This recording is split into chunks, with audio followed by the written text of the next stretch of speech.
습니다. 바울 사도의 생애 디모데오 후서 4장 6절에서 8절까지 보면 나는 이제 바야흐로 하느님께 바쳐지기 위한 포도주로 준비되고 있습니다. 내가 달릴 길을 다 달렸고 이제 나를 위해서 하느님께서 승리의 화관을 준비하고 계십니다. 그 화관을 받을 그 기대에 차서 죽음이 두렵지 않은 것이죠. 그런데 이 화관은 나만 받는 것이 아니라 예수님이 다시 오기를 간절히 고대하는 모든 영혼들에게도 주실 것입니다.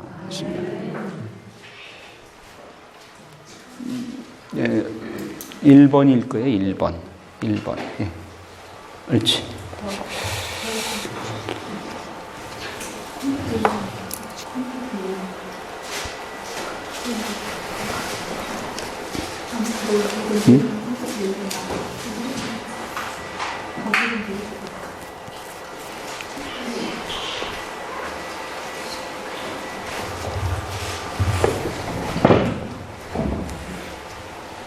네.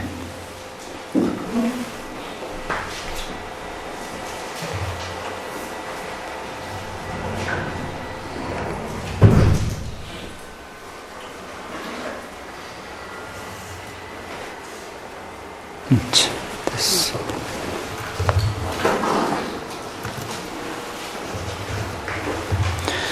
자, 이제 역대하고는 이제 솔로몬이 1장에 등장하면서 그다음에 솔로몬의 죽음으로 끝나고 이제 간단하게 이렇게 솔로몬을 성전 봉헌하는 것으로 끝나고 더 이상은 소개를 하지 않습니다. 왜냐하면 솔로몬의 후반기는 타락한 모습이기 때문에 죽음으로 처리를 하고 그 다음에 솔로몬 후대에 가서 북이스라엘과 남유다로 분열이 되게 되죠. 하나님께서 약속하신 대로 그러나 내가 하나님의 말씀에 충실하지 않을 때는 보석이 내린다. 그렇게 경고를 하셨죠. 그럼에도 불구하고 솔로몬은 타락했고 하나님을 멀리하고 우상 숭배에 떨어지게 됐죠. 그러니까 이제 그 나라가 두 쪽으로 나뉘게 됩니다. 그래서 솔로몬의 아들 르하브암은 남유다를 이끌어가게 되고 북이스라엘은 솔로몬의 당시에 지금으로 말하면 건설부 장관이라 할까요? 왜냐하면 솔로몬이 20년 동안 대대적인 건축 사업을 했기 때문에 그것을 총책임지는 그런 사람이 필요했죠. 그 사람이 바로 예로보암입니다. 그런데 그가 솔로몬에게 살아있을 때에 충고를 했습니다. 백성들이 너무 지쳐있다. 그러니까 건축으로 인해서 세금을 많이 걷어들이고 노역에 시달리고 그러니까 백성들이 원성이 너무 자자하다. 그러니까 솔로몬이 후대는 명호가 흐려져가지고 그렇게 직관을 하는 사람을 싫어했죠. 죽이려고 그러니까 이집트로 도망갑니다. 솔로몬이 죽었다는 말을 듣고 예로보암이 다시 와서 솔로몬의 아들인 르하브암이 왕위를 계승하게 되니까 르하브암한테 가서 그렇게 충고를 합니다. 당신 아버지가 백성들한테 너무 힘들게 해서 백성들이 지금 지쳐있다. 그러니 당신은 백성들을 좀 다독거리고 위로하면서 백성들한테 지금 좀 환심을 사도록 그렇게 해야 된다. 아버지가 너무 인심을 잃었다. 그러니까 르하브암이 좋다. 그 말도 참고를 해요. 그런데 원로들한테 물어보고 또 젊은 층한테 물어보고 두 가지로 질문을 하는데 원로들한테 물어보니까 예로보암처럼 신중하게 백성들을 좀 위로해 주라. 그렇게 신중론으로 충고를 해요. 그런데 젊은 층한테 물으면 무슨 말이냐. 아버지보다 더 강력하게 백성들을 눌러라. 그런데 르하브암이 누구 말을 듣느냐 하면 젊은 층의 충고에 따라요. 그래서 아버지가 나무갈고리로 했다면 나는 쇠갈고리로 백성들을 괴롭히고 짓누르겠다. 그렇게 받아들입니다. 그러니까 예로보암이 아이고 별 볼 일 없구나. 아버지가 그러더니 아들도 마찬가지네. 누가 다윗 혈통에서 우리가 무슨 볼 일이 있겠느냐 하고서 10지파를 끌고 북쪽으로 올라가서 북이스라엘로 독립을 합니다. 북이스라엘로 독립을 하는 그 배경은 예전에 사울과 다윗의 관계를 우리는 염두에 둬야 됩니다. 다윗이 비록 통일 왕국을 건설하고 북이스라엘까지 아우르기는 했지만 그러나 앙금은 그대로 남아있어요. 사울 편인 북이스라엘이 아직도 보이지 않는 앙금이 남아있습니다. 그러니까 남유다에 대한 그 사울 편인 사람들이 남유다에 대해서 별로 그렇게 탐탁하게 생각을 안 하고 있었습니다. 그러다가 이제 솔로몬의 아들인 르하보암이 제 아버지와 같이 똑같이 그런 정책을 펴고 강압책으로 나가니까 아이고 우리 별 볼 일 없다. 독립하자 해서 10지파가 독립을 하게 된 것이 이제 북이스라엘입니다. 그러나 역대기 사가인 에스라의 입장에서 볼 때는 북이스라엘은 정통성이 없어요. 다윗의 혈통이 그쪽으로 흐르지 않고 남유다를 다윗, 솔로몬, 르하보암. 아무리 르하보암이 좀 바보 같긴 해도 피는 그쪽으로 흘러요. 근데 북이스라엘은 예로보암은 전혀 혈통이 아니거든. 다윗 혈통은 아니고 그렇다고 정치를 잘했으면 또 모르겠는데 예로보암이 무슨 죄를 지었다고 그랬죠? 비스무리 했지. 하나님을 섬기는 건 섬기는 것처럼 하는데 우상 숭배하고 같이 섞임죄를 저지르게 돼요. 한쪽에 하느님 제단, 한쪽에 우상 제단. 그리고 사제들을 아무나 막 임명을 하는 거예요. 레위 지파에서만 임명해야 되는데 아무나 막 임명을 하는 지 마음대로. 그러니까 인간 신본주의가 아니라 인본주의로 나가는 거예요. 예로보암이. 그래서 북이스라엘의 열왕기에서는 9왕조 19왕이 등극을 하게 되는데 그 모든 사람들이 다 예로보암의 길을 걸었다. 즉 하나님께 옳게 순종하지 않았다는 얘기죠. 예로보암의 길을 걸었다. 그 중에 가장 하느님을 거역한 왕이 아합 왕이죠. 디로와 시돈에서 이세벨이라는 그 엣바알의 딸, 무당의 딸을 데리고 들어와 가지고 엣바알이 그 바알 우상 예언자 450명, 아세라 예언자 400명, 850명을 궁궐에 들이고 아합 궁에 들여놓고 녹을 주어가면서 봉급 주어가면서 그 사람들을 키웠어요. 그러니 하느님의 제단은 아랑곳하지 않은 것이죠. 그래서 가장 큰 북이스라엘의 악한 왕이 아합 왕이었죠. 그 아합 왕의 딸이 남유다의 여호람이라는 왕의 왕비가 돼요. 그러면서 아달리아가 북이스라엘의 바알 우상의 바이러스를 끌고 남유다에 퍼뜨려요.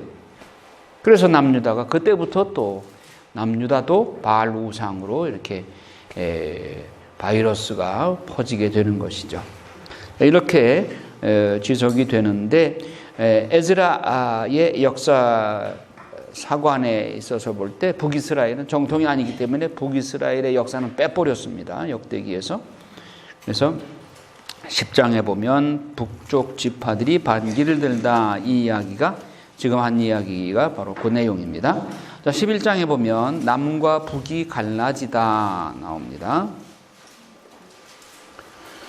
그래서 르하보암이 요새를 만들고 사제들과 레위인들이 르하보암에게 오다. 북이스라엘에서 예로보암이 레위 지파 사제들을 안 쓰고 아무렇지 마음에 드는 사람을 임명을 하니까 북이스라엘에 살던 사제들, 레위인들이 다 남하하는 거예요. 남쪽으로 내려오는 거예요.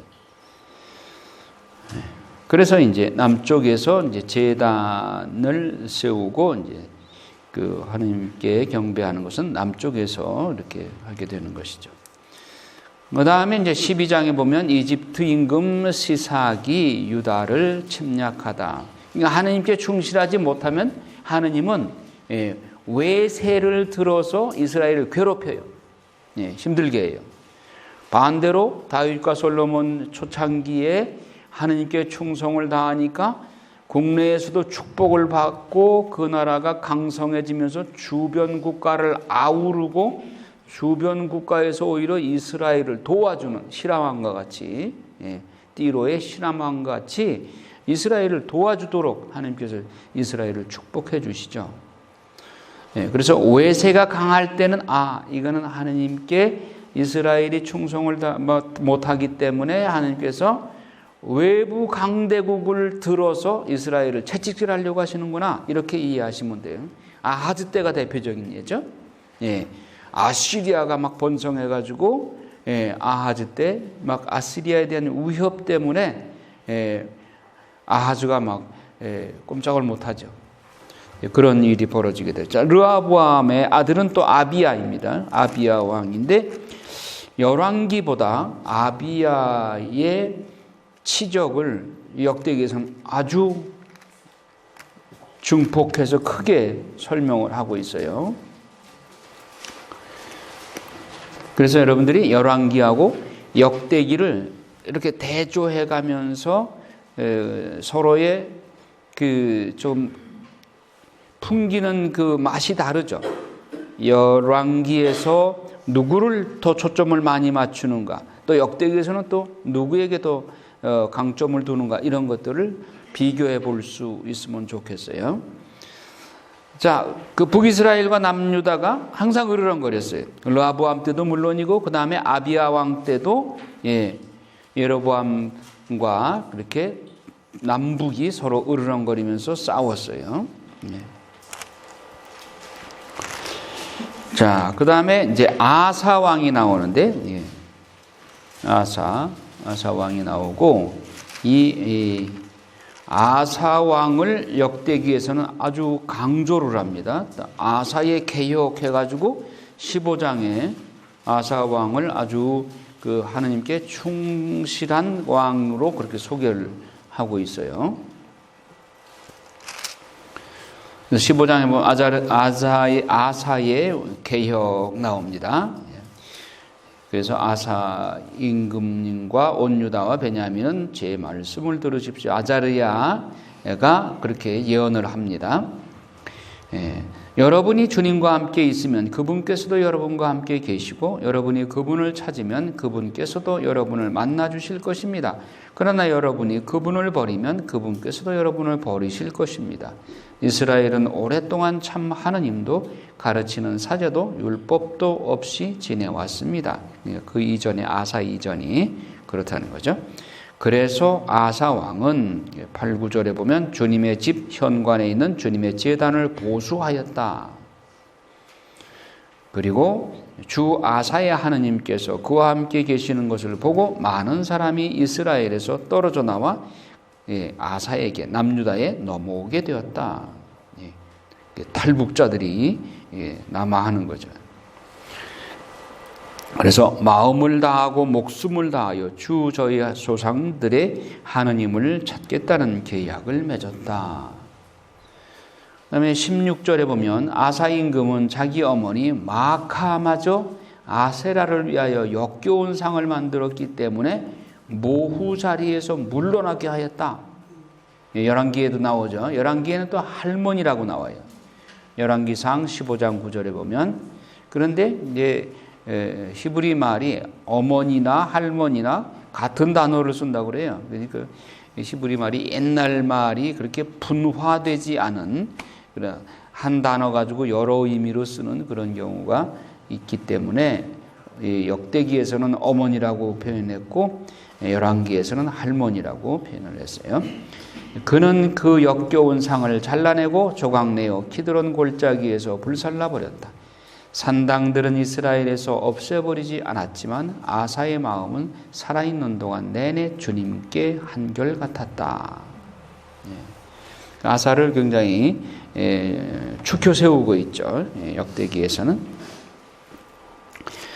자, 아사가 아람의 도움을 청하다 나옵니다. 그 다음에 하나니 선견자의 예언이 나오고, 자, 그 다음 왕이 누구냐 하면은 여호사밧이에요. 여호사밧도 역대기에서는 굉장히 큰 인물로 치고 있어요. 자, 여호사밧 사돈이 누구죠?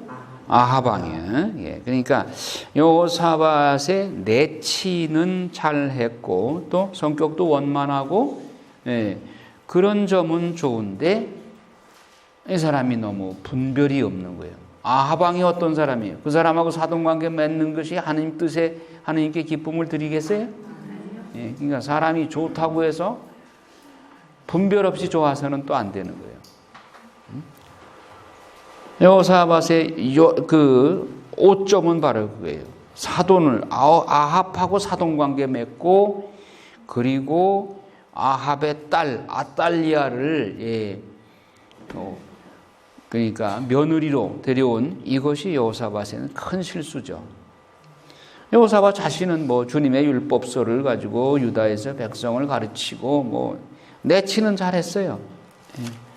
네, 이런 것들을 우리가 오늘날에 우리가 귀감으로 삼아야 될 부분들이죠. 우리 자신만 내적으로 잘 살면 되는 게 아니라, 내 가정도 잘 돌봐야, 내 가족들이 냉담하고 있는데 그 상관없이 그냥 그건 알아서 하도록 내버려두고 나만 열심히 하면 된다? 그거 아니죠.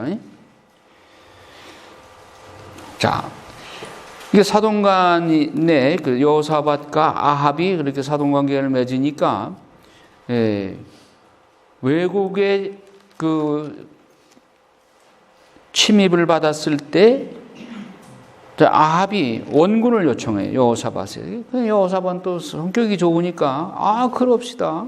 내 것 따들 사이입니까? 우리 사이에? 하면서 4절에 보면 여호사밧은 그 임금의 뜻에 따라서 이제 북이스라엘의 원정을 갔어요. 아합 왕의 돕기 위해서.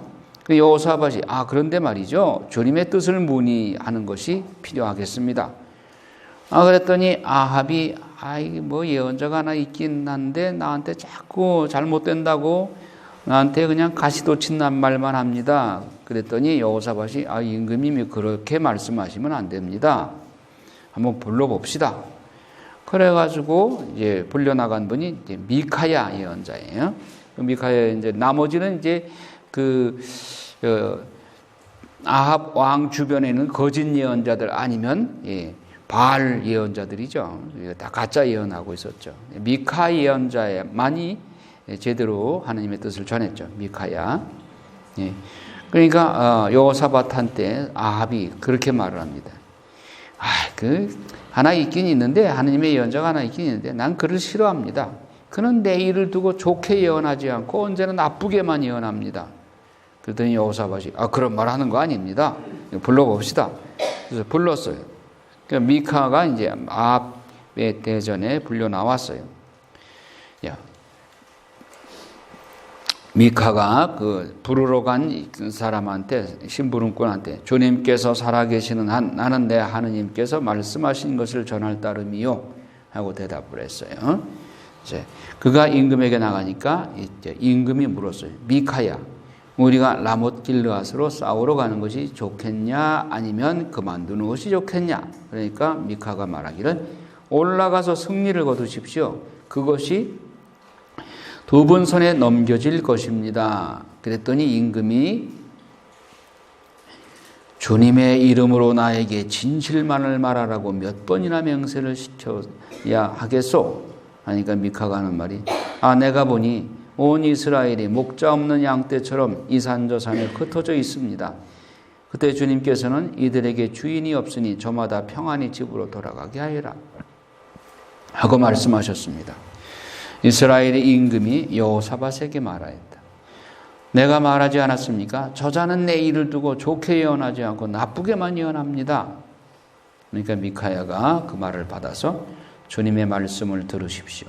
내가 보니 주님께서 어좌에 앉으시고 하늘의 온 군대가 그분의 오른쪽과 왼쪽에 서 있었습니다. 그런데 주님께서 누가 이스라엘 임금 아합을 꾀어내어 그를 라못 길르앗으로 올라가서 쓰러지게 하겠느냐 했더니 어떤 영이 주님 앞에 나와서 제가 아합을 꾀어내겠습니다. 주님께서 그 영에게 어떻게 그를 꾀어나겠느냐? 그는 제가 나가 아합의 모든 예언자의 입에서 거짓말하는 영이 되겠습니다. 주님께서 네가 그를 꾀어내어라. 성공할 것이다. 가서 그렇게 하여라. 하고 말씀하셨습니다. 그러니 이제 보십시오. 주님께서는 임금님의 이 예언자들 입에 거짓말하는 영을 넣으셨습니다.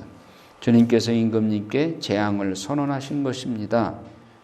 거짓 예언자들이 영을 받아서 거짓말하는 영을 받아서 거짓말하는 거죠. 그러니까 그 거짓 예언자 중에 하나 치드키야라는 예언자가 미카야에 와서 뺨을 치면서 주님의 영이 나를 떠나 어느 길로 너에게 건너가서 말씀하셨다는 것이냐? 미카가 그에게 대해 말하기를 네가 골방으로 들어가 숨는 날에 알게 될 것이다. 그러자 이스라엘 임금이 미카야를 붙잡아서 아몬 성주와 요아스 왕자에게 끌고 가라. 그리고 임금이 말하기를 임금이 이렇게 말한다고 전하여라. 내가 무사히 돌아올 때까지 이 자를 감옥에 가두고 빵과 물을 조금씩만 주어라. 감옥에 갇히게 되는 거죠. 미카야가 그 말을 받아서 말합니다. 임금님께서 무사히 돌아오시기만 한다면 이 말씀은 주님께서 나를 통하여 하신 말씀이 아닙니다. 그리고 말하기를 민족들아 모두 들어라. 이게 마지막이라는 거죠. 아합이 가서 못 돌아온다 그거죠. 이스라엘 임금이 라못 길르앗에서 전사를 합니다. 연합군 여호사밧하고 아합 왕이 연합군이 지금 적군을 쳐 들어갑니다. 그런데 아합 왕은 변장을 했어. 그리고 여호사밧은 왕 옷을 입고 그렇게 나갔어요. 그래서 사실 이 적군은 아합 왕을 공격하는 게 목적이야. 다른 쫄병들은 뭐 관심도 없고. 그래서 왕을 붙잡아라 그랬는데 여호사밧이 아합 왕인 줄 알고 쏠려고 가보니까 이게 아합 왕이 아니야. 그래서 이제 여호사밧이 잘못하면 죽을 뻔했죠. 그런데 보니까 이제 아합 왕이 그 뒤에 사복을 입고 있는 거예요.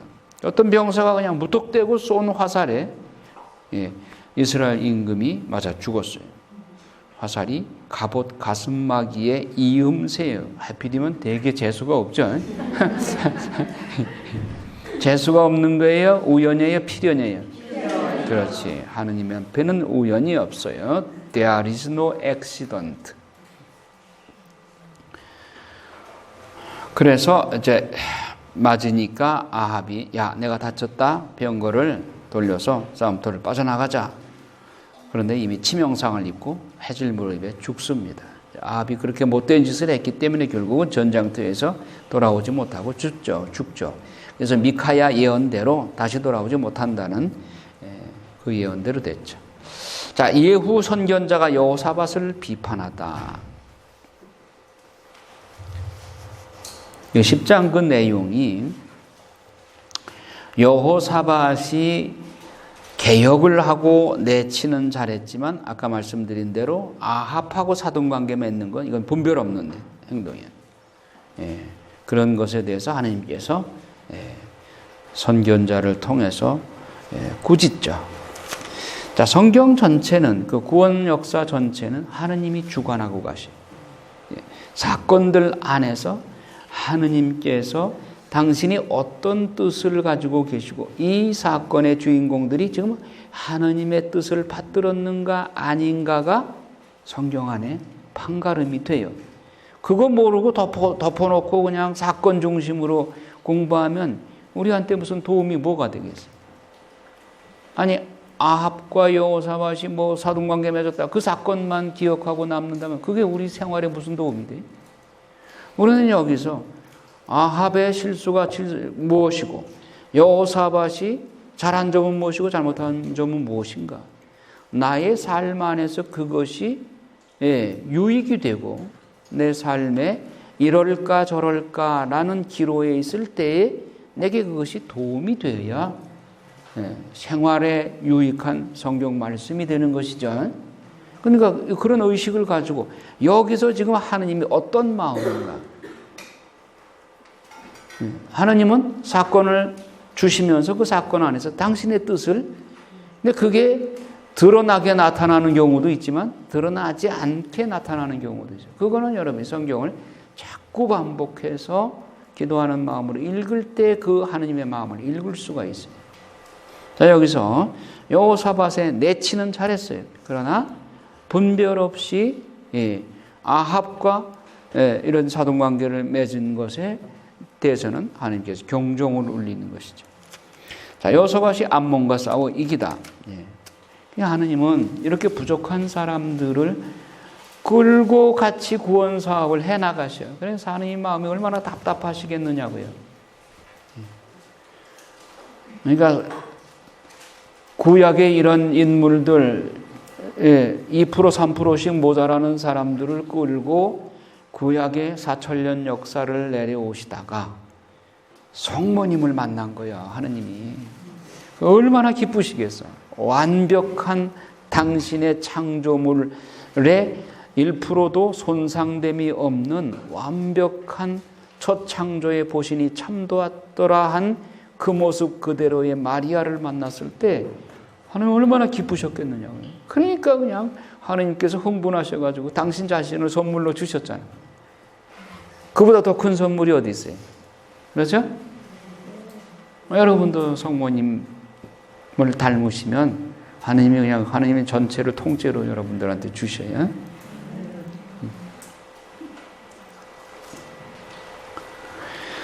자, 그 다음에 이제 여호사밧의 그 장점을 역대기사가는 그래도 많이 칭송을 하고 있어요. 그 내용 보면은.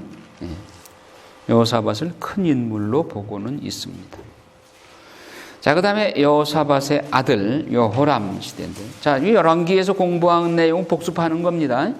조금씩 핀트가 조금씩 다르긴 하지만 하나는 신명기 사관이고 여기는 역대기 사관이니까 사관의 그 맛의 차이로 이런 조금씩 뉘앙스가 조금씩 다르다 하는 것을 여러분들이 느껴보면서 복습하고 정리하는 그런 마음으로 읽어나가시길 바라요. 자, 여호람은 아버지 여호사밧의 왕위에 올라서 자리를 굳힌 다음 아우들을 모두 칼로 쳐 죽이고 이스라엘의 대신들도 더러 죽였다. 그러니까 아달리아를 왕비로 받아들이는 것만 봐도 벌써 알 수 있죠. 얼마나 잔인해요. 형제들을 죽였어요.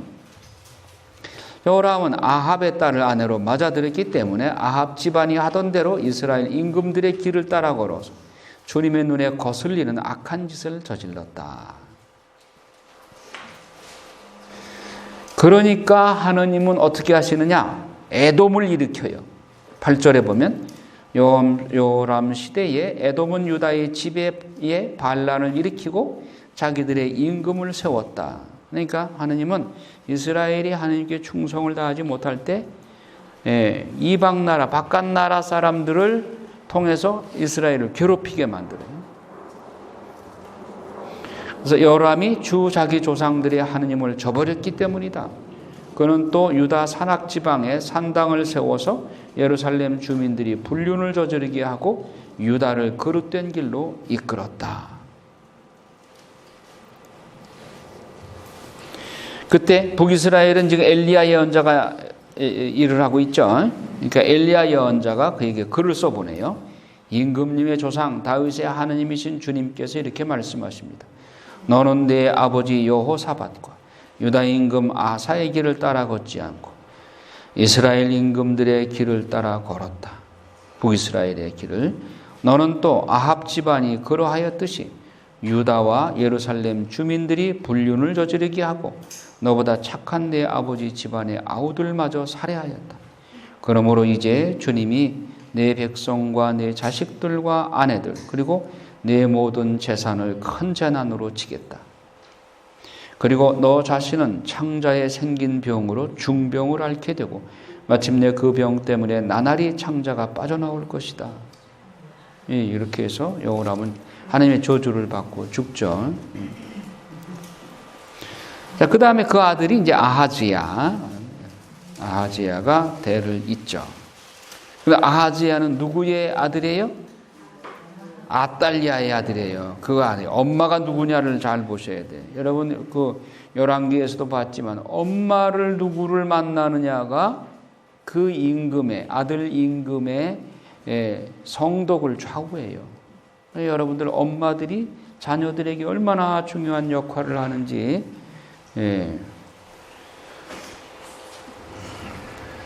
자, 그래서 아하지야가 이제 북이스라엘하고 지금 사돈 관계니까 꼴핏하면 북이스라엘 가서 또 전쟁에 또 도와주고 그러는 거예요. 그러다가 아하지야가 거기 갔다가 또 거기서 죽어요. 그러니까 아들이 죽으니까 아달리아가 이 임금 자리 그럼 내 자리다. 그래서 7대 왕이 아탈리아가 돼요. 6대 아하즈 아들 왕이 죽으니까 아달리아가 여자라고 왕 못할 게 뭐 있냐 해가지고 아달리아가 왕이 돼요. 자, 그래서 북쪽에는 무슨 일이 벌어질까요? 아합 왕의 혈족들을 모조리 죽이는 역할을 하느님께서 누구에게 맡겨요? 예후한테 맡기죠.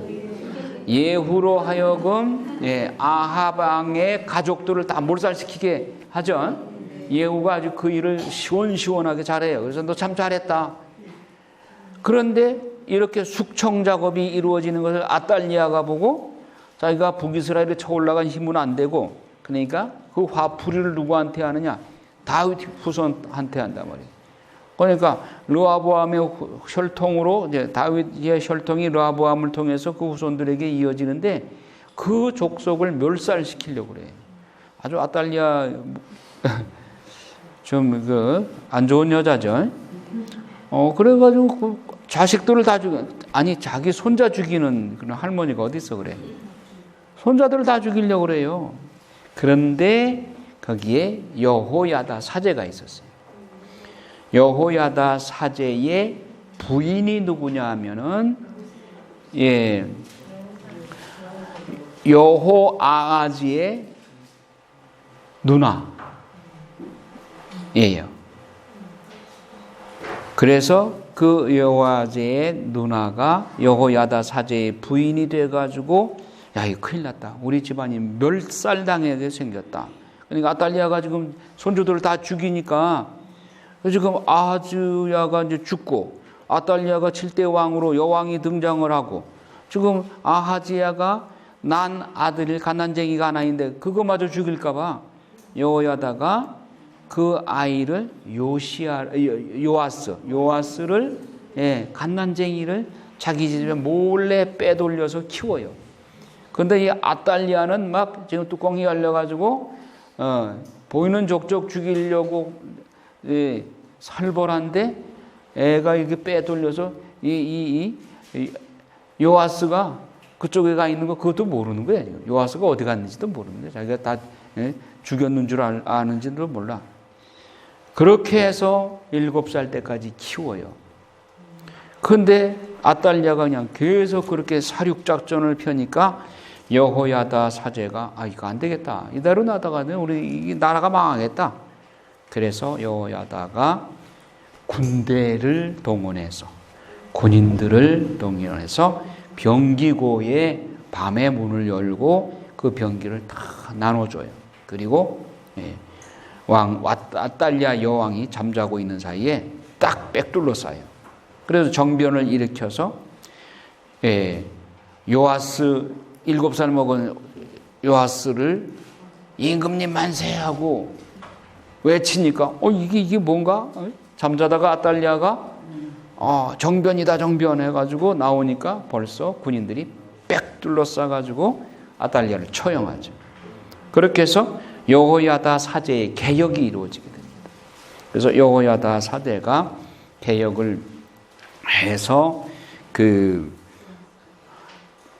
요아스 그 왕 7살이니 뭐 알아요?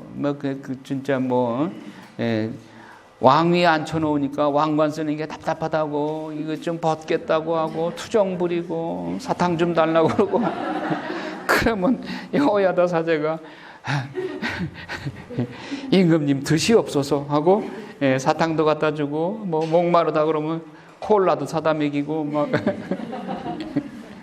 그래서 달래서 한 20살까지 이렇게 키운 거예요. 그러니까 여호야다 사제가 왕을 그렇게 잘 교육을 시켰으니까 반듯하게 컸어요. 요아스 왕이. 근데 여호야다 사제가 나이가 많잖아요. 그 아들 즈카르야 사제에게 물려주고 여호야다 사제가 죽으니까 때는 요때다 하고 간신배들 거짓 예언자들이 요아스 왕한테 가서 자꾸 귓속말로 저 즈카리야가 말이지 임금님을 전부 귀찮게만 하고 못된 말만 하고 그러니까 저 말 듣지 말고 우리 말 들으십시오 하면서 간신배들이 둘러싸고 그러니까 귀가 여린 요아스 왕이 그 간신배들 말을 듣고 즈카리야가 와서 자꾸 충고하니까 즈카리야를 베어버려요. 즈카리야가 죽죠. 그 얘기가 24장에 요아스 유다 통치 나옵니다. 그래서 17절에 보면 요아스의 변절과 즈카리야의 살해 나오죠? 여호야다가 죽은 다음에 즈카리야 사제가 이제 그 임무를 대신할 때 유다 대신들이 즉 간신배들 변절자들이 왕 앞에 와가지고 이렇게 사바사바 속삭이면서 그리고 우상을 섬기도록 해요. 아세라 목상과 다른 우상들을 섬기라고.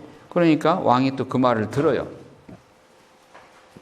그래서 이 죄 때문에 유다와 예루살렘에 하느님의 진노가 내렸다.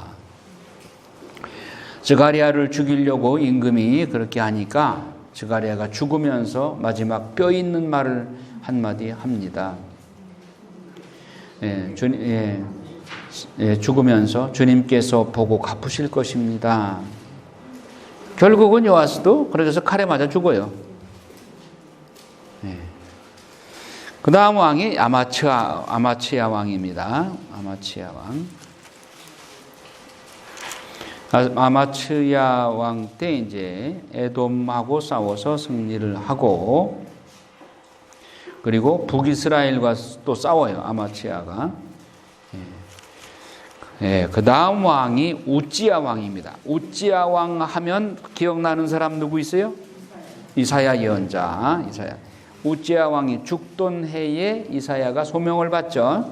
그 열왕기하 15장에 보면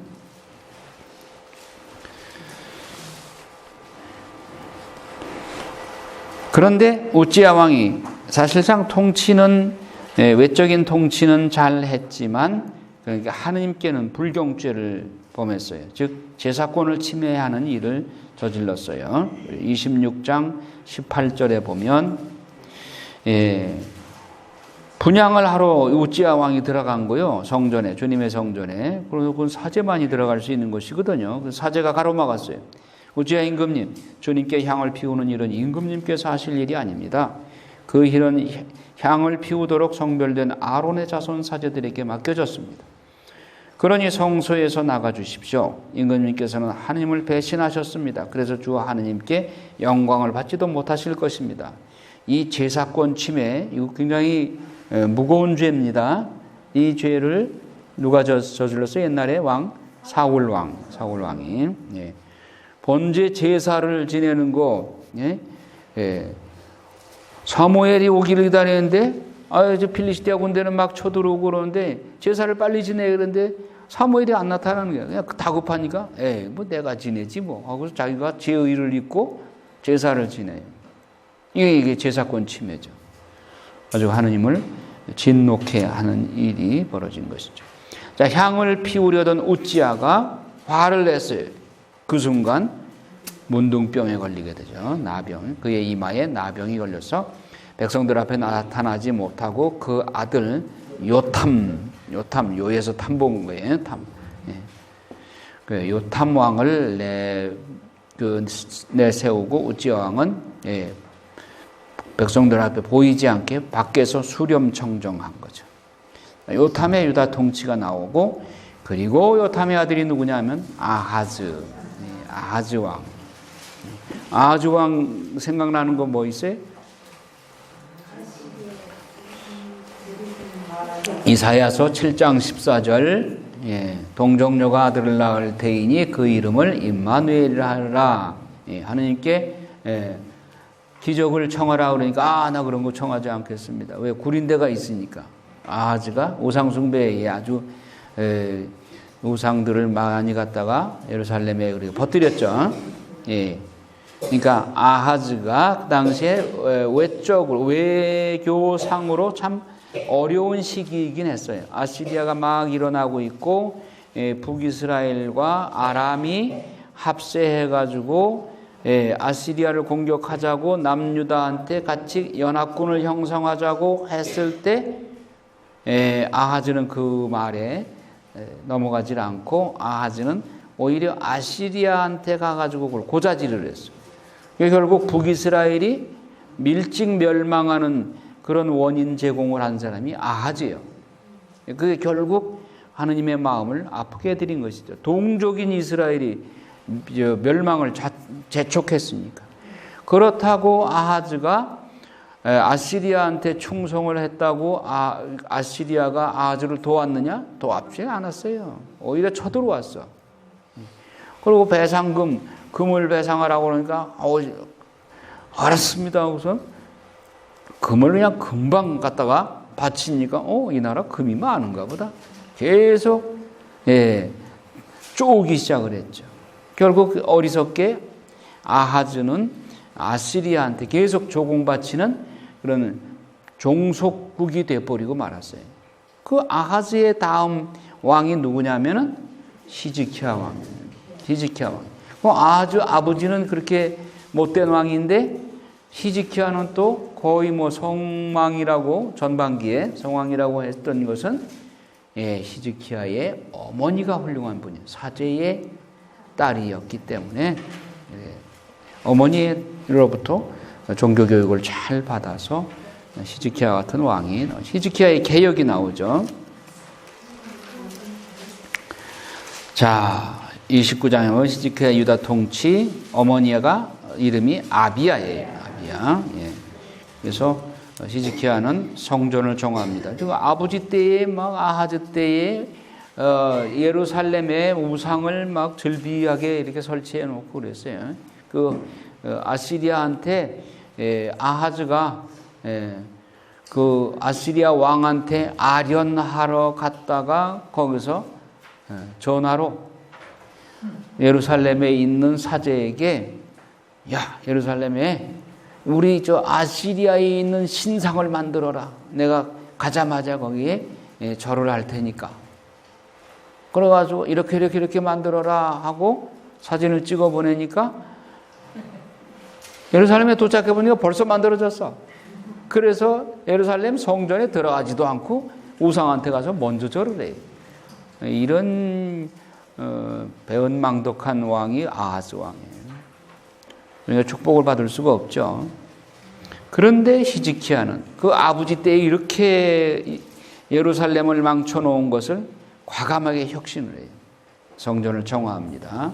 그리고 레위인들에게 하나님께 제사를 잘 바치도록 그렇게 격려를 하고 그리고 파스카를 재건합니다. 30장에 보면 파스카 축제를 준비하다 있죠. 그동안 파스카를 못 지냈어. 선왕들이 하도 우상 숭배에 떨어졌기 때문에. 자, 파스카 축제를 성대하게 지내다.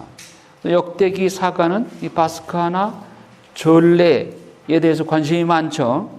그러니까 아주 지면을 많이 할애해서 히즈키야에 관한 내용이 자그만치 한 페이지, 둘, 셋, 넷, 다섯, 여섯, 일곱,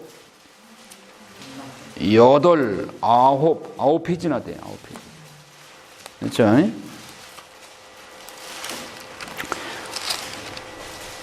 히즈키야의 종교 개혁 나오고, 사실 히즈키야 시대에 외교적으로는 참 어려운 시기예요. 왜? 아시리아가 지금 가장 피크였어요. 아시리아는 아주 지독한 나라여서 자기 나라의 신을 피정복 국가에 강요했어요. 너희들 이 신 믿어야 돼 하고 강요를 해서 안 믿으면 막 탄압을 하고 그랬어요. 그런데 히즈키야는 그런 환경에서도 그래도 야훼 하나님 신앙을 지켰단 말이에요. 누구 덕분에? 어머니 덕분에 그런 신앙 교육을 받았고, 그 옆에는 누가 책사로 있어요? 이사야가 있었단 말이죠. 여러분, 큰 예언자들은 항상 왕하고 같이 짝을 지어서 기억을 해야 돼요. 이사야 같은 훌륭한 예언자가 있었기 때문에 히즈키야가 그래서 버텨나간 거예요. 하나님께서 이렇게 어려운 상황에서 헤비급 예언자를 붙여주는 거죠. 그러니까 아합 왕에 대적하기 위해서 엘리야를 세웠듯이, 지금 히즈키야 왕 때는 너무 국제 정세가 너무 힘들어. 그러니까 이사야 예언자를 세워준 거예요. 그런데 그 시기가 북이스라엘은 어떤 때? 멸망할 시기야. 그러면 북이스라엘이 멸망하면 아시리아의 때 복속되고 종속국가가 되는데, 그 백성들이 어디로 가? 남유다로 내려와서 남유다 히즈키야, 네가 북이스라엘까지 품어라. 그리고 장차 북이스라엘까지 통일해라 하는 사명을 하느님께서 히즈키야에게 주셨지 않았나, 그렇게 볼 수가 있어요. 히즈키야가 큰 임금이니까. 그런데 이제 말년에 좀 교만죄에 빠지죠. 아시리아가 이제 아시리아 임금이 산헤립이 쳐들어옵니다. 그런데 이 산헤립이 쳐들어와 가지고 아주 야비하게 하느님을 모욕하는 말을 해요. 그러나 이사야는 겁내지 말라, 두려워하지 마시오 하고 히즈키야에게 말을 하지만, 그러나 그 말을 들을 때는 그런가 하지만은, 눈 뜨면 이 아시리아가 그냥 말발굽 소리가 들리듯 하니까 마음이 오들오들 떨리는 거죠. 불안한 거죠.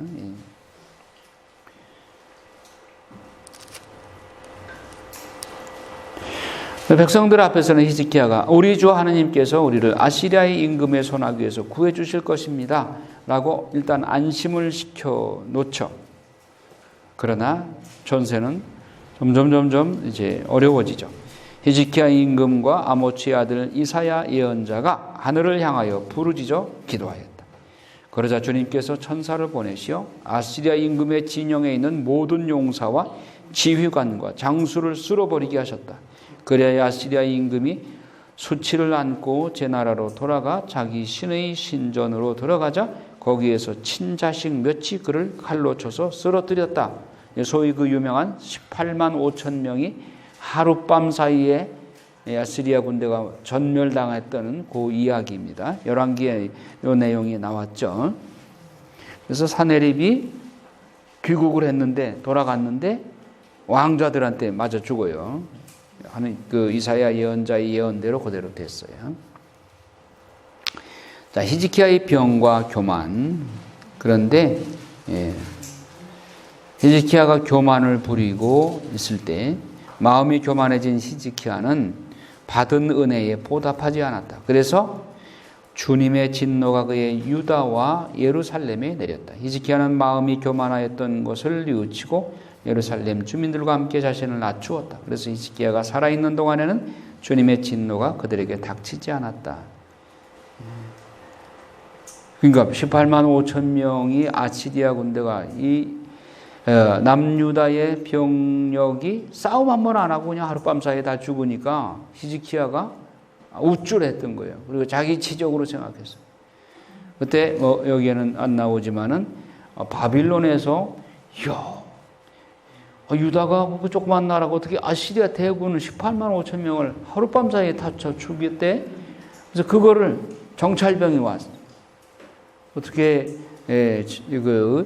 그렇게 전승을 했는지를 물어보러 왔어요. 근데 사실은 명목상으로는 병 걸렸다가 다시 나았다며, 그래서 위문차 온 것으로 하고 속 내용을 살펴보러 온 거예요. 왜?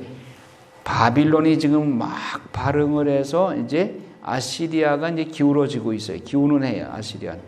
아시리아를 이제 넘보고 그 다음에 남유다까지도 쳐 내려올 그런 속셈으로 아시리아가 병력이 어느 정도나 되는가, 요거 살펴보러 내려보낸 거예요, 사절단을. 그랬더니 히즈키야가 기고만장해가지고 그러니까 뭐 18만 5천 명 정도에 우리 하루아침에 해치웁니다 하면서, 우리 무기고도 보여줄까요? 하면서 가서 무기고 열어보니까 멀쩡히 아무것도 없어. 그리고 있는 거 다 보여줬어요. 그래서 이사야 예언자가 바빌론 사절단들한테 어떻게 대했습니까? 내가 다 보여줬지, 뭐 안 보여준 거 하나도 없어. 그러니까 이사야 예언자가 11기에 나오죠. 왕한테 당신으로 인해서 나라가 멸망할 것이다. 성전이 무너지게 되고 나라가 멸망할 것이다. 그랬더니 히즈키야가 그거 놀래고 죄송합니다. 제가 잘못했습니다. 내가 교만했습니다. 무릎 꿇어야 되는데 오히려 뭐라고 그러느냐면은 내 당대에만 그런 일 없으면 돼요. 이게 왕이 할 말이에요? 그런 말, 아주 히즈키야 일생일대의 아주 큰 실수야. 말 실수야. 그로 인해서 하나님께서 남유다를 멸망시킬 결심을 하시죠. 그 다음에 히즈키야의 아들이 누군가? 이거 망나니 중에 망나니죠. 그런데 이렇게 망나니 왕이 통치는 또 오래 해. 55년 동안 통치를 해. 그러니 백성들이 얼마나 힘들었겠어요. 그런데 히즈키야의 부인이 누구였어요? 왕비가? 헵치바. 그렇지. 그러니까 이름도 좀 그래. 해치는 여자 같아, 헵치바. 조강지처인데 하도 행실이 품행이 방정하지 못해가지고 내쫓았는데 질병에 걸렸다가 다시 낫잖아요. 15년 더 살았잖아요. 그러니까 이 사람이 히즈키야가 마음이 약해졌어. 인생 한 번 왔다 가는 거 잠깐인데 15년 내가 덤으로 살면서 조강지처한테 내가 너무 야무지게 너무 야속하게 한 거 아닌가. 다시 불러드리자. 다시 불러드렸으면 좀 행실을 바르게 하도록 그렇게 교육을 시켜야 될 거 아니에요. 그냥 내버려두니까 아들 므낫세 같은 망나니 아들이 나왔지.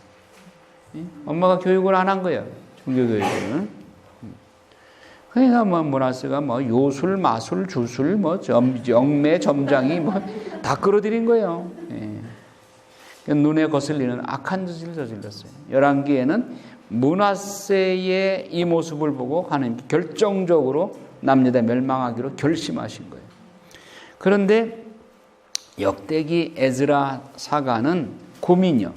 므낫세를 그렇게 나쁜 왕으로 얘기하면 이스라엘의 정체성에 흠을 내잖아요. 그래서 므낫세가 나중에 아시리아의 볼모로 끌려갔다가 돌아와서 회개했다. 이렇게. 그래서 10절에 보면 33장 10절 므낫세가 회개하였다. 이건 11기에 안 나오는 내용이에요. 그러니까 역대기에서는 므낫세를 좀 좋게 평가를 했어요. 후반기에는 회개했다. 자, 그 다음에 므낫세의 아들이 아몬이에요. 아몬드가 죽으면 뭐가 된다 그랬죠? 다이아몬드가 되죠. 아몬이 제대로 안 죽었어. 그래서 아몬이 2년밖에 못해요. 주님의 눈에 거슬리는 악한 짓을 저질렀어요. 자, 그럼 아몬의 아들이 누구냐? 남유다의 가장 성왕 요시아 임금이에요. 요시아 임금이 등극을 해서 종교개혁을 합니다. 요시아가 18살 때 임금이 되어서 아주 과감하게 개혁을 합니다. 그런데 요시아가 개혁을 하기에 외교적으로 국제적으로 참 좋은 상황이에요. 왜? 아시리아가 지금 망해 들어가는 거예요. 아시리아가 지금 망에 들어가기 때문에 남유다에 신경 쓸 겨를이 없어. 그렇게 괴롭히던 아시리아가. 그런데 한쪽에서 바빌론이 일어나는 거예요. 결국 바빌론이 아시리아를 멸망시키고 대제국으로 지금 막 일어나요. 그러니까 이집트 파라온 느코가 이거 봐라. 이러다가는 우리가 바빌론한테 짓밟히겠네. 그래서 바빌론을 견제하기 위해서 아시리아, 망해가는 아시리아를 도와서 연합군을 형성해서 바빌론을 견제하려고. 그래서 이제 올라가는 거예요. 무깃도로 이렇게 거쳐서 올라가는데 남유다의 요시야 왕이 지금 우리가 종교개혁 해가지고 남유다뿐만 아니라 북이스라엘 영토까지도 다 산당을 없애고 그렇게 해서 종교개혁을 명실공히 하느님 중심의 종교개혁을 일으키려고 그렇게 마음을 먹고 있는 거예요. 그런데 느코가 와서 방해를 합니다. 느코가 쳐들어오니까 그런데 그 당시에 관념으로는 파라온 느코가 거기를 지나갔다가 다시 내려왔다. 그러면 그것이 이집트 땅이 돼버리는 거예요. 그러니까 무슨 요즘 평화조약이니 무슨 협정이니 그런 조약 그 당시에는 없어요. 종이나 있었나 그때? 그러니까 밟고 지나가면은 그거 내 땅 되는 거예요. 그 느코가 그렇게 한번 지나갔다가 내려온다고 하면은 남유다 너희들 자동적으로 우리의 이집트 땅이 돼버린다. 그런 의식이 다분히 있었던 거예요. 그래서 요시야 왕은 느코를 막으려고 했던 거예요. 지금 때는 참 좋은 시기고 북이스라엘의 고토를 회복할 수 있는 그런 아주 좋은 시기다. 왜 그러냐면 히지키야 왕 때 아시리아가 예루살렘 성만 빼놓고 다 뺏었어요. 그러니까 아주 남유다가 정말 예루살렘만 남고 다른데 저 북쪽은 다 빼앗겼어요. 이걸 요시아가 다시 회복해 나가요. 차차 회복해 나가고 있는 거예요. 나가는데 느코가 우리는 여기 길 지나가기만 하는 게 너희 치려고 하는 거 아니야? 그러니까 바빌론을 견제하기 위해서 지나가기만 할게. 그런데 요시아는 그게 아니다 싶어서 느코를 공격한 거죠. 공격하다가 아주 참 애석하게도 유탄에 맞아가지고 요시아가 죽어요. 전사를 하게 돼요. 전사를 하게 되니까 예레미야 예언자가 그 당시에 그 같은 시기입니다. 나이도 비슷하고 대성통곡을 해요. 오래간만에 성군이 나왔는데 이렇게 일찍 죽다니 대성통곡을 해요. 결국 요시아는 죽고 그것은 하나님께서 므낫세 때 벌써 남유다 멸망시키기로 결심하셨기 때문에 수순을 밟은 것이라고 할 수도 있죠. 자, 요시아가 종교개혁을 익히는데 아주 과감하게 했어요. 그 유다와 예루살렘의 정을 정화했는데 므낫세와 에브라임과 시메온 납달리에 이르기까지 성읍들의 광장에서 곧 온 이스라엘 땅에서 그는 제단을 무너뜨리고 이제 우상 숭배하는 제단을 아세라 목상과 조각 신상들을 깨뜨려 가루로 만들고 분향단들을 부순 다음 예루살렘으로 돌아왔다. 그리고 성전을 이렇게 재건하려고 하다 보니까 정리하다가 뭘 발견하냐면 율법서를 발견해요. 사판과 마세야 성주와 요아하스의 아들 기록관을 보내서 성전을 보수하게 하죠. 그러다가 힐키야 사제가 모세를 통해서 주신 주님의 율법서를 발견하게 돼요. 모세오경을. 힐키야 서판 서기관에게 내가 주님의 집에서 율법서를 발견하였어. 그래서 그것을 임금에게 갖다 줘요. 임금이 그 내용을 읽고 자기 옷을 찢으면서 아이고 우리가 이 율법서대로 못 살았구나. 그래서 가서 이번에 발견된 이 책의 말씀을 두고 나를 위하여 그리고 이스라엘과 유다의 나머지 백성을 위하여 주님께 문의하여 주시오. 이사야에게 말하라. 우리 조상들이 주님의 말씀을 지키지 않고 이 책에 쓰여 있는 그대로 실천하지 않았기 때문에 우리에게 쏟아진 주님의 진노가 크고, 임금의 시종 아사야에게 그렇게 명령을 했던 거죠. 자, 그러자 훌다 예언자가 요시야 왕에 대해서 예언을 합니다. 하느님의 말씀을 전하는 것이죠.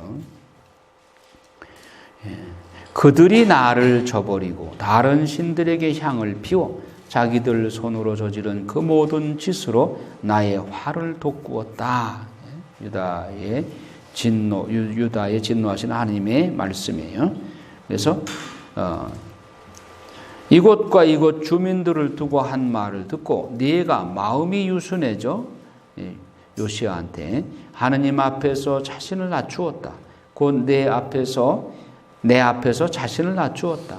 곧 네 옷을 찢고 내 앞에서 통곡하였다. 그래서 나도 네 말을 잘 들어주었다.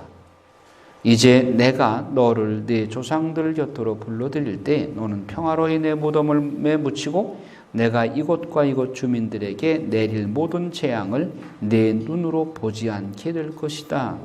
그러니까 요시야 왕, 그는 하나님께 충성을 다했기 때문에 왕에 묻히는 자리에 묻히게 될 것이고 또 내가 앞으로 내리게 될 재앙을 내 눈으로는 보지 않게 될 것이다. 요시야가 그 계약서 율법 책을 백성들 앞에서 읽어주고 그 계약대로 살자고 맹세를 하고, 백성들도 계약 맹세를 합니다. 임금 앞에서는 맹세를 해요.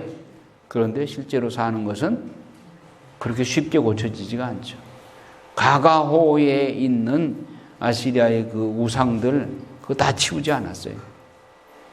그러니까 임금이 이렇게 마음을 곧게 먹고 결심하는 그것으로 끝나는 거 아니에요. 백성들이 그 말에 따라서 일사불란하게 종교개혁에 참여해야 되는 것이죠. 임금은 이렇게 막 등이 달아가지고 그러는데 백성들은 그대로야. 그러니까 하나님께서 당신의 진노 그리고 그 남유다를 멸망시키려 하는 결심이 변하지 않는 것이죠. 요시야가 파스카 축제를 지내다. 그리고 이제 요시야가 죽습니다. 파라오가 올라오다가 무깃도에서, 우리가 성지순례 가면 무깃도 거길 지나갑니다. 36장에 요시야 왕의 아들이 3명 있어요. 요시야 왕의 첫 번째 아들은 여호야킴이고 조금 배다른 왕의 아들이에요. 여호야킴, 근데 두 번째가 여호아하즈, 세 번째가 치드키야예요. 그런데 자, 요시야 왕을 죽인 것이 파라오 느코, 이집트 왕이니까 친이집트 왕을 세울 수는 없잖아요. 국민들의 정서상. 그러니까 반이집트계인 여호아하즈를 왕으로 세웁니다. 여호야킴이 형은 형인데 그 아우인 여호아하즈가 반이집트계니까 여호아하즈를 왕으로 세워요. 그런데 느코가 북벌하러 올라갔다가 내려오다가 보니까 임금 자리에 여호아하즈가 앉아있네. 그래, 넌 누구야? 하고서 끌어내리고 친이집트파인 여호야킴을 앉혀놓고 여호아하즈를 이집트로 끌고 가서 거기서 죽게 합니다. 여호아하즈는 3개월짜리예요. 그리고 여호야킴은 11년 동안 왕이 되죠. 그 임금이 된 때는 609년에서 597년까지 여호야킴이 왕위에 앉게 되는. 여호야킴은 하느님께서 볼 때는 악한 왕이에요. 친이집트로 계속 고집을 부리고 지금 바빌론이 점점 남하 정책을 펴고 있는데 예레미야 예언자를 통해서 빨리 회개하라, 회개하면 지금도 늦지 않다, 하나님께서 보호해준다. 그런데 회개 안 하죠.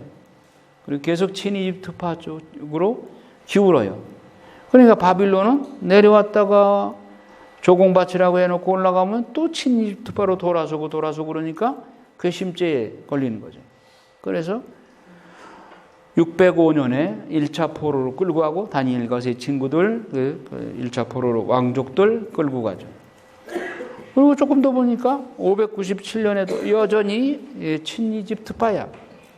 그러니까 느부갓네살가 화가 나가지고 2차 포로로 에제키엘, 여호야킨 데리고 또 올라가죠. 여호야킴의 아들이 여호야긴이에요. 여호야킴이 전사예요. 전쟁 중에 죽으니까 그 아들 어린 여호야킨을 왕으로 세우는데 또 느부갓네살가 와 보니까 여호야킨이 앉아 있어요. 그러니까 여호야킨을 끌고 바빌론으로 끌고 가요. 그리고 치드키야 여호야킨의 삼촌을 치드키야를 마지막 왕으로 세우죠. 그러나 치드키야는 사람이 우유부단해가지고 예레미야 예언자의 예언대로 살질 않아요. 눈치만 보고 그리고 밑에 간신배들 그 가짜 예언자들의 말에 귀 기울이고 예레미야 말을 안 듣죠. 그래서 결국은 치드키야가 11년 동안 왕위에 있다가 587년에 나라가 망하고 치드키야도 청동 사슬에 묶여서 끌려가고 아들 둘은 치드키야 왕이 보는 앞에서 죽임을 당하고 치드키야는 눈이 뽑힌 채로 끌려가서 감옥에서 죽을 때까지 바빌론에서 감옥살이하다 죽죠. 자, 이것이 우리가 열왕기에서 봤던 그 역사 다시 반복해서 보는 것입니다. 유다의 멸망과 성전의 파괴, 이 역대기에서는 아주 간단하게 처리를 했죠. 왜? 멸망했다는 것이 에즈라에게는 그 바람직한 것이에요. 그렇게 확대해서 설명하고 싶은 마음이 없는 거죠. 정체성을 부각시키기 위해서 도움이 안 되는 내용들 간단하게 처리하고 있습니다. 자, 그 다음에 중요한 것이 페르시아 임금 키루스 칙령입니다. 22절 읽어요.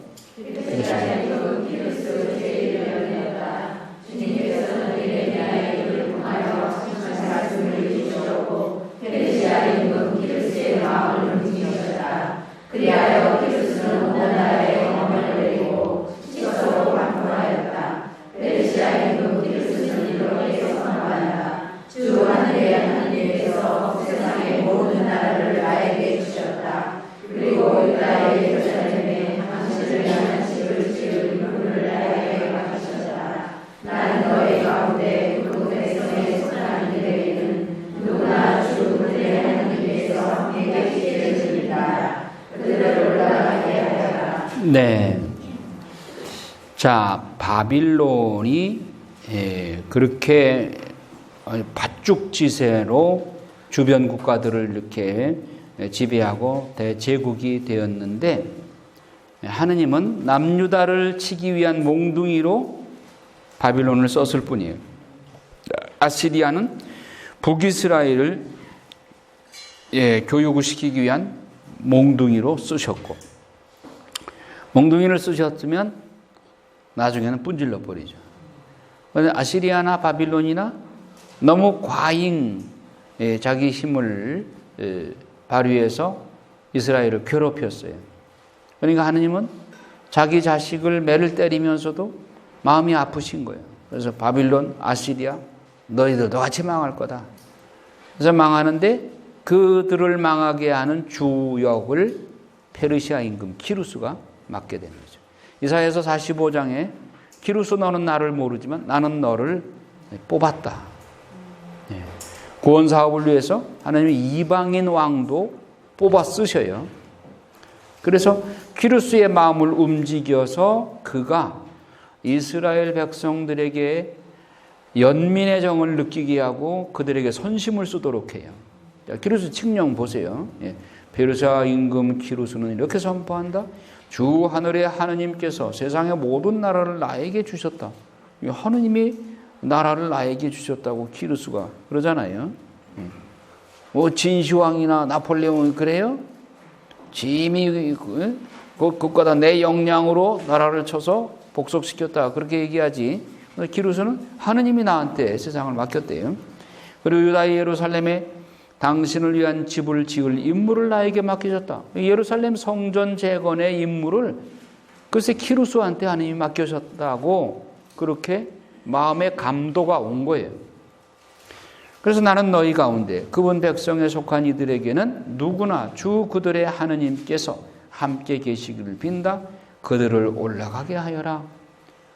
그러니까 지배민족인 페르시아가 피지배민족에게 이렇게 호의를 베푸는 거예요. 너희 나라, 야, 성전 무너져서 너희들 마음 많이 아프지? 가서 성전 재건에 비용이 필요해? 집비용도 내가 대줄게. 이게 페르시아의 키루스 칙령인 거예요.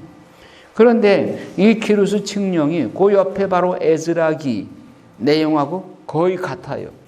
그럼 결국은 에즈라기의 저자가 역대기도 썼다 하는 것이 증명이 되는 거죠.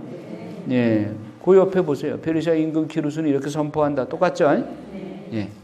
저거는 에즈라기, 이것은 포로기에 해당되는 것이죠. 그러면 지금 역사서로서 바빌론에게 멸망하고 그래서 왕조사로서 열왕기 내용을 지금 역대기 포로기의 역사서죠.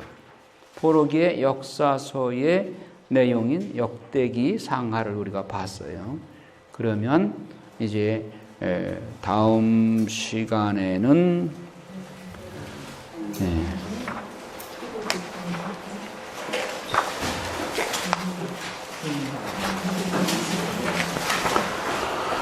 포로 시대의 예언서인 다니엘, 에제키엘 이런 내용들을 보도록 하겠습니다. 이제 내용이 아주 점점 더 복잡해져 가요. 다니엘서, 예언서가 사실 이해하기가 그리 쉽지가 않죠. 공부를 해 오시고 다음 주에 무슨 날이죠?